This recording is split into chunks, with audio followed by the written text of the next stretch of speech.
Hi guys! Welcome back to my channel. It's me, Karina Abigail, and for today's vlog, we are finally here in Ilocos, where history and culture meets. So tara, let's go and let's explore Ilocos!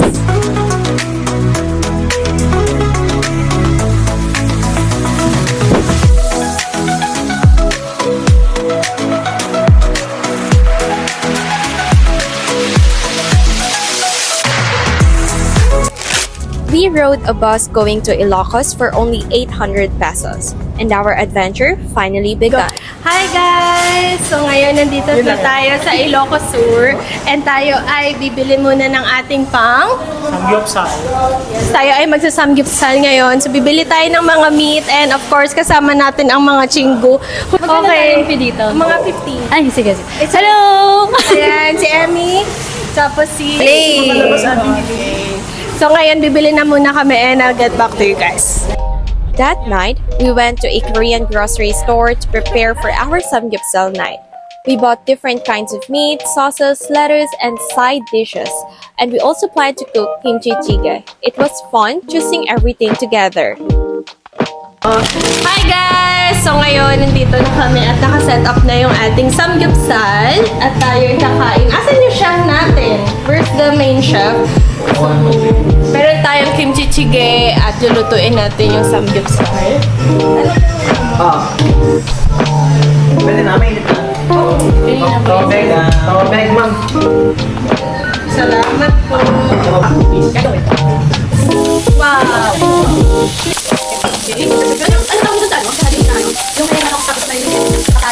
Okay guys, good morning! And today is our second day here in Ilocos. And first off, nandito tayo sa Ipong Empanada. And itatry natin yung kanilang, of course, yung kanilang specialty which is the empanada. And tara, pasok tayo sa loob and itry natin yung kanilang special empanada. We visited Ipong's Empanada and had a great local food experience. We ordered their famous empanada and watched closely as they made it from scratch, kneading the dough, flattening it, and carefully filling it with veggies, egg, and longganisa. Then they folded it perfectly and dropped it into hot oil where it turned golden and crispy. It was amazing to see how fast and skillful they were in making each piece fresh. We also served linandit, a traditional Ilocano dish which we tried for the first time. O aking irog, nasaan ka na ba? Kay tagal kitang hinihintay.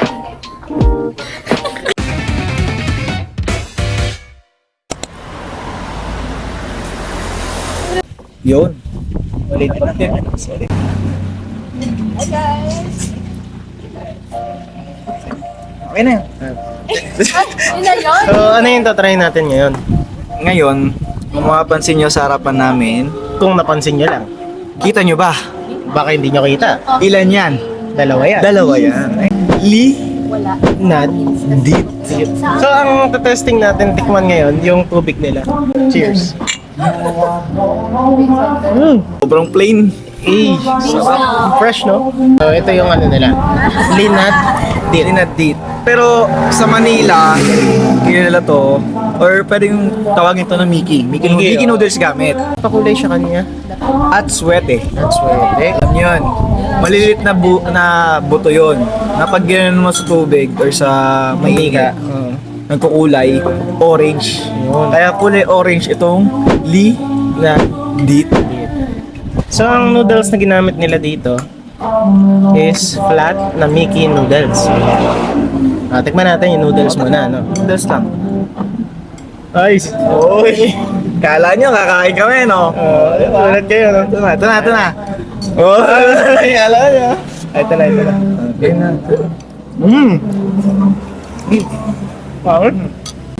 Anong texture? Anong texture? Malatay noodles. Oh, hindi. Ay, di ba? Al dente nga eh. Okay. Al dente. Ah, yun yung tawag. Sorry. Wala kasing al dente sa amin. Ano lang? Malata lang. Sige. Sorry. Al dente, meaning, na chewy pa siya. Chewy noodles. Hindi pala malata. Oo naman, yun siguro. Sabaw. Ito, malabnaw na. Kasi lumamig. Ayan, pero nakikita nyo, thick pa rin siya. Pero kanina, di mo nga mahalo eh. Kasi may makunat-kunat din siya pag hinahalo. So, ang toppings niya pala, meron siyang egg, Tapos chicharon din. chicharon, tapos bagnet yata. Bagnet na hiniba. Bagnet. Yun yung toppings niya sa loob.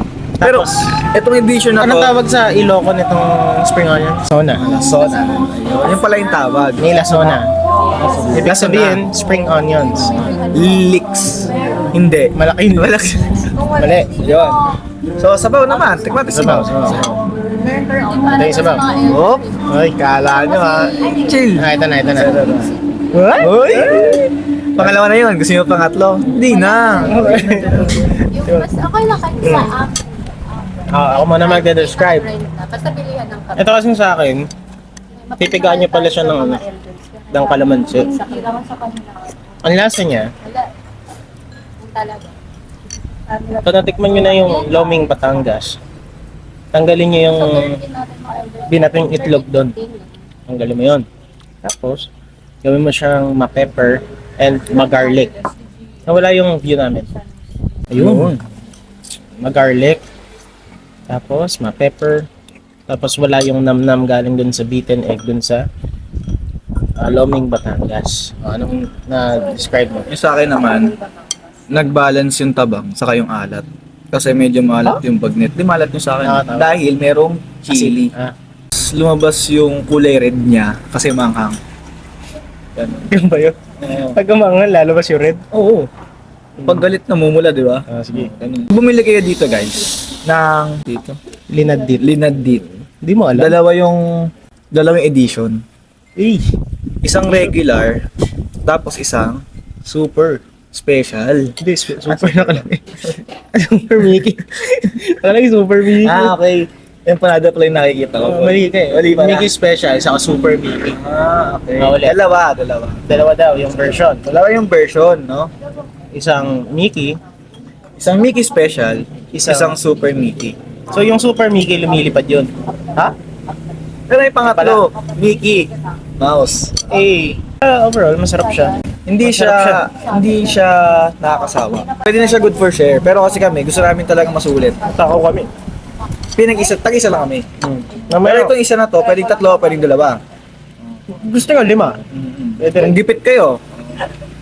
Pero itong isa na to, sa amin lang to, syempre. Kaya kayo, try nyo na rin. Punta kayo dito sa Ipons. Yung next lang, Ipons. Punta kayo dito sa Ipons. Ilocos, Basahin mo yung pangalan. Punta kayo dito sa Ipons. empanada. So now guys, ito-try natin yung kanilang empanada. Okay, so first time mo kakain, no? Oo. Tuturuan na nila. Okay, so turuan mo kung paano kumakain ng empanada as a first timer.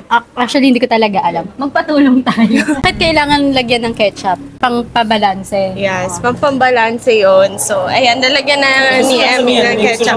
Ay, sino yan? Si Jang, si Jang. May sasabihin si Jang. May sasabihin si Jang. Ano sabihin mo dyan? Inform ko sa Hindi kasi yung suka nila matamis eh. Yung pure kasi na Ilocos, maasim. So, since matamis yung ketchup, tapos matamis na to, timplahin niyo muna. Lasahin mo. Ayayin natin si Tito Johnny. Mike. Mas matagal na siyang nabuhay dito. So, ikakot niya siya sa gitna. Tapos lalagyan ko po ng suka. Okay, sa paghahalo. Ate, oh.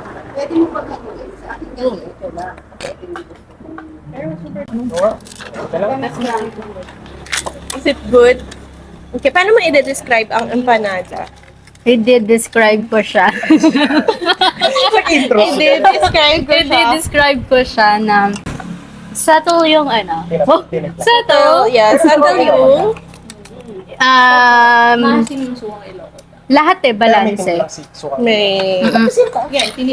Yung outside niya, crusty. Wag crusty. Tapos soft inside.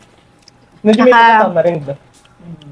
Ang sarap nung papaya. Ensalada po yun, no? Yung papaya. Tapos, yung Yes, longganisa, yung Ilocos. Ilocos na longganisa. vegan yung longganisa na sa loob. And then yung egg. Hindi ko pa siya maiko-compare sa empanada sa Manila, pero I like it. Oh, yeah. So, try na to kapag pupunta kayo ng Ilocos, yung kanilang empanada. Kami naman. Magta-try. Ganon? Sige, so ganito. Bibigyan kayo nila ng maliliit na, Pipino. hindi, itong nilagyanan. Platito. Platito. Ang ilalagay mo doon, Pag malaki, platitan. tita and tito, iisa lang. Magkamag-anak? Lalolo. Okay. Kasi bibigyan nila kayo ng cucumbers with onions. May dalawang type ng suka dito. Matamis. Sukang Ilocong may timpla na matamis. Sukang Iloco. Na may timpla rin. May timpla, pero hindi siya matamis. Pero panghang. More on alcoholic side. So, ang gagawin natin, paghahaluin natin. Pwede. Sige. Sige. Lalagyan namin dito sa cucumber with Tulungan kita. onions. Ayan. 1, 2, 3, go. Tagal. O sila, ginawa nila. Kakat natin sa gitna ito. Tama. Gitna. Kita niyo ba yun sa akin? Ayan. Kita yan, kita. Kakat natin ha. The best to kainin ng empanada pag bagong Ligo. oh. Mali. Bagong luto. Bagong luto pala. Dito. So, nandito kami sa Candon. This is Candon Empanada. Ang difference, ito daw, ang gamit is papaya. oh, nga. Yan, papaya. Kasi yung Sa vegan, ang gamit is cabbage. cabbage. Pipino. Ay, hindi. Leto. Halo-halo. May tagal ng cabbage. May halo-halo daw. So, sabihin, meron yung Pure ano, meron yung ice cream. Pero alam, Halo-halo. pero may natikman akong empanada na laman toge. Ano yun? Lumpiang toga yun. Oo, hindi na siya empanada. Hindi na pala empanada. Try natin. Wala mo ng suka. Alala muna. Wala mo ng suka. Cheers. The perfect bite. Namin mo. Amoy empanada. May itlog. Oo. Kasi actually, ang cover nito ay... Kita niyo, no? Ayan, no? Wait lang, ha? Focus. Oh, Ay, napansin niya sa kulay, dilaw to. Wala lang. Dilaw lang siya. Sige, tikman Ito natin. kasi orange, di ba? Oh, yung iba orange. Kasi, pero quick, alam mo. Ha? Tok neneng. Sige, tikman natin. Hindi na. Nasabik kayo, no? Excitement. Yun, nandun na kayo, Easy. pero, ano, Game. bumagsak. Game. Wow! Wala niyo, wait lang. Kasi, no, dalawa na yan, dalawa na. Game. Sa plain, yung pure na laman niya sa loob, lasa mo siya. Okay. Pero mas masarap to pagka talaga sa suka. Sa akin, mas more on suka side talaga ako pag Oo empanada. naman. Suka side. Sige, tikman natin may suka. Sa akin kasi, ano siya, eggy taste na meaty.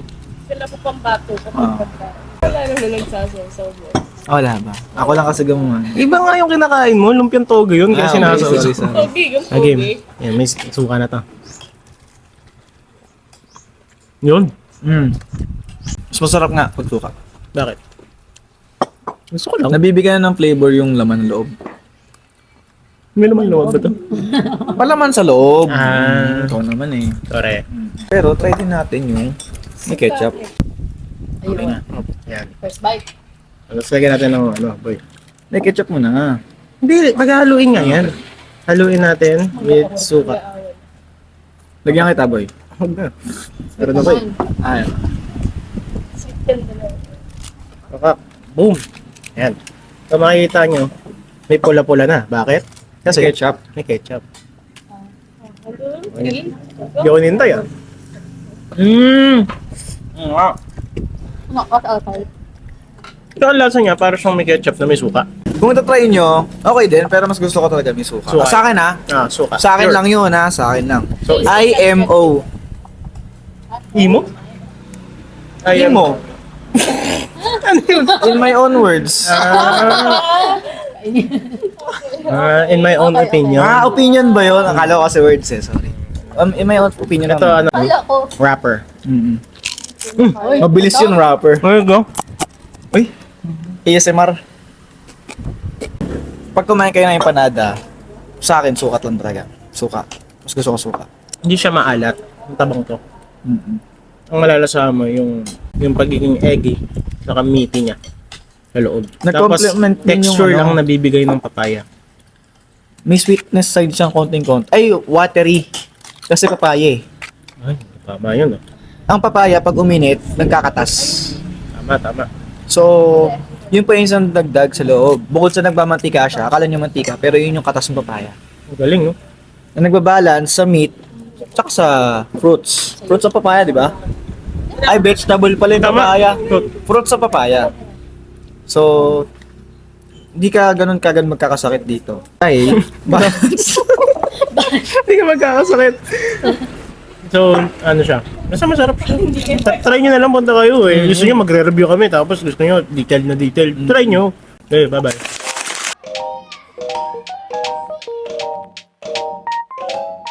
Okay, so hi guys! So for our second stop, andito tayo ngayon sa Baluarte! And right now, nandito tayo sa Baluarte.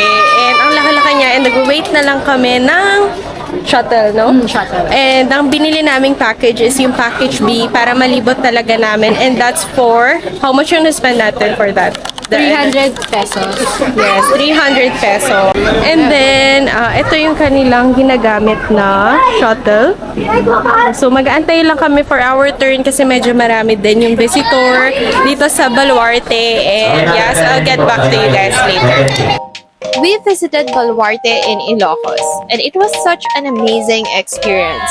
The place is like mini zoo and wildlife sanctuary, where you can see different animals up close. We saw deer, tigers, zebras, and many other exotic animals walking around in open spaces. It felt exciting and a bit unreal to see them so near. We also explored the beautiful gardens and enjoyed the fresh, peaceful environment. There were fun photo spots everywhere, perfect for memories with family and friends.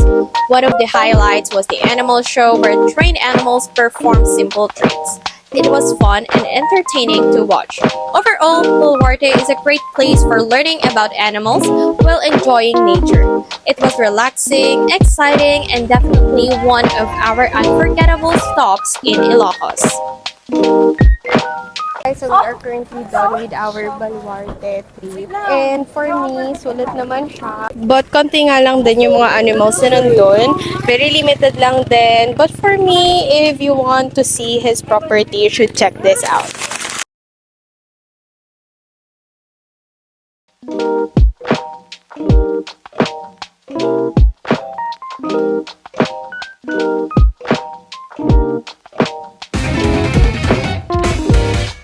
Alright, so we're going to try this different Ilocano dish dito sa Calle Crisologo. So first, nandito, ito, ina-eyeball ko talaga to kanina yung pinakbet. Kasi favorite ko yung pinakbet ng lola ko. Dito, the vegetables are perfectly cooked, hindi siya lasog-lasog. Tingnan natin.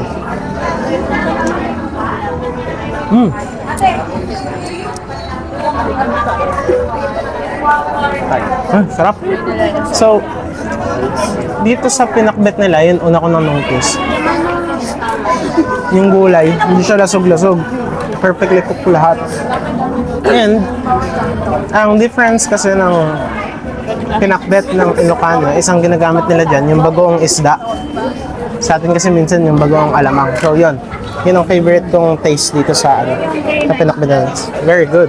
Masarap. Sarap tong pinakbet. So, more on salty side siya. Salty side ang pinakbet nila dito. Kaya Sa bagoong isda. Now, ito. Tikman natin tong bagnet sisig. Favorite to ni Jang. Tikman natin to. Matamis. Matamis yung niya, yung pagkasisig niya. Tapos, yes, may mayonnaise. Kung Kapampangan ka, may mayonnaise yung sisig nila dito. Pero, it's good, pero leaning siya towards the sweet side. Pero, sarap. creamy din. Dito tayo sa Igado. Kakaiba from sa nakasanayan namin sa Manila. Kasi, sa Manila, color red ang Igado. Dito, color brown and more on madami talagang atay. Parang adobo siya. Parang adobong atay. Sige, tikman na natin to.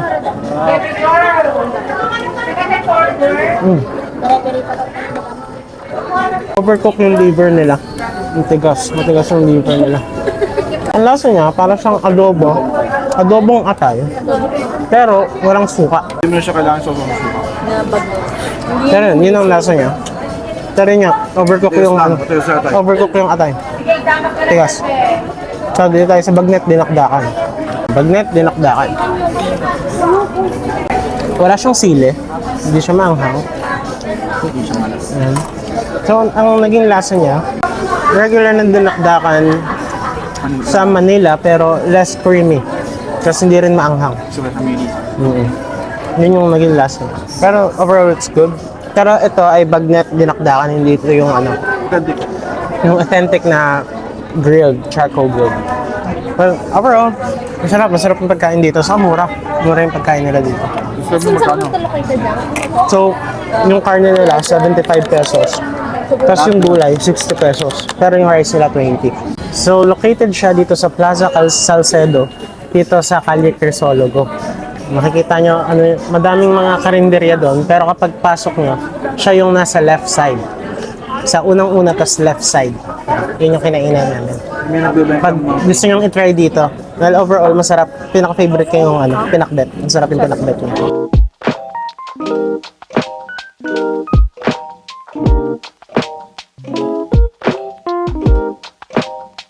So right now, we will be trying the Amian coffee shop.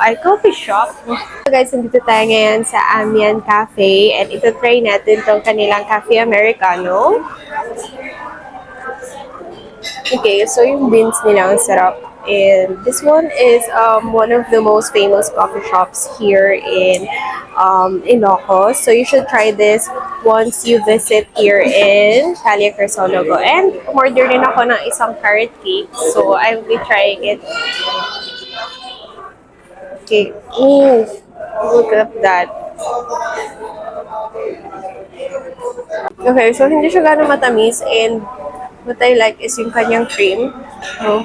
And yeah, just a simple carrot cake. But this one is 250 pesos, I guess. And this one is 110 pesos. So, sulit na rin siya. So, you should try Amian Cafe. Hello guys, JM here. My turn. Okay, so ang in-order ko naman, shaky bat sa coffee. Pero ano siya? Ice shaken espresso. Butterscotch espresso. Ice shaken. Okay, o tikman natin. Ito, Amian yan. Ha?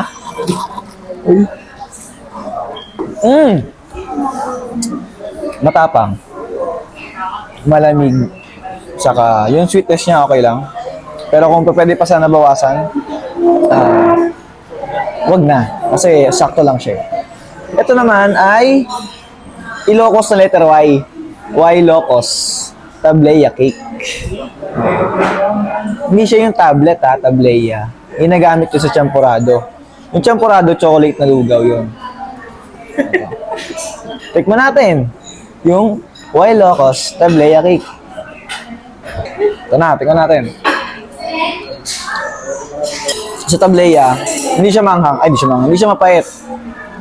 Hindi siya matamis. Para siyang chocolate mousse. Pero merong palaman na alam niyo yung palaman na mocha cake sa Goldilocks? Ganon. Choco mousse na may palaman na Goldilocks. Kasi, ito, makikita kaya dito yan. Ayan. Meron siyang parang tinapay sa loob. So, pwede siya pang balance dito sa shaky bat. Itong Y Locos Tableya cake. Kaya kung gusto niyo matikman, try niyo na rin dito sa Amian. Located sa Salcedo Plaza, Bigan City.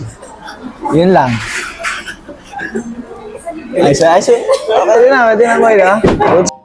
The next day, we went to Bayan and we bought crispy bagnet and different Ilocano pasalubong to bring home. Carefully choosing local treats, snacks, and souvenirs that Ilocos is famous for. After that, we visited a beautiful waterfall surrounded by nature.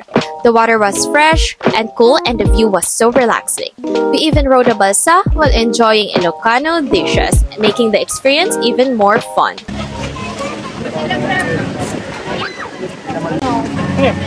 Anong sasabihin mo? Review. Sa dakdakan. Anong pinakamasarap? Sa kanyang papaitan. Papaitan. Bakit? Kulay papaitan siya pero hindi ganun kapait. Tapos ang the best pa dito, yung mga sahog. Kahit kamo. Ang dami sahog niyan, boy, oh. Tingnan mo. Tingnan mo yan. Ang dami. Laman loob. At walang halong pork. Seryoso lahat, puro baka. Teka, how's your food? Juan, yung Ilocano na ako dito. Sarap? What's the best? Ano yung Naimas. Kilawin. Kilawin. Bakit kilawin? Naimas. Dalawang ading. Hi! Hi, ading. This is my second time empanada. Empanada niya second time. Second time. Sarap. And then, kain. Yes. Yan! Hi guys, ngayon isa-try natin yung Johnny's ice cream. Ito yung ice cream ng papa ni Jangjang. So, ito, avocado flavor. So, tikman natin siya.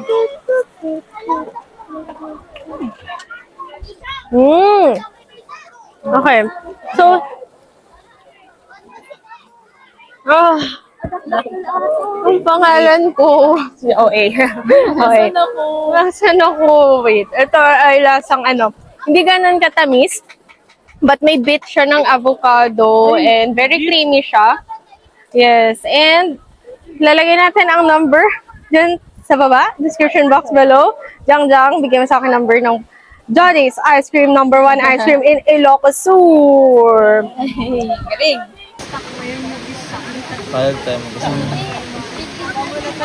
And that's it guys for our Ilocos vlog, and sana na-enjoy nyo tong video nito. And for me, so far so good and super na-enjoy ko tong trip na to. Especially that I'm reunited with my college friends and ang saya lang na nakapag-enjoy ulit tayo after a few months and nakapag-bonding tayo together with our friends and of course yung family din ng aking friend.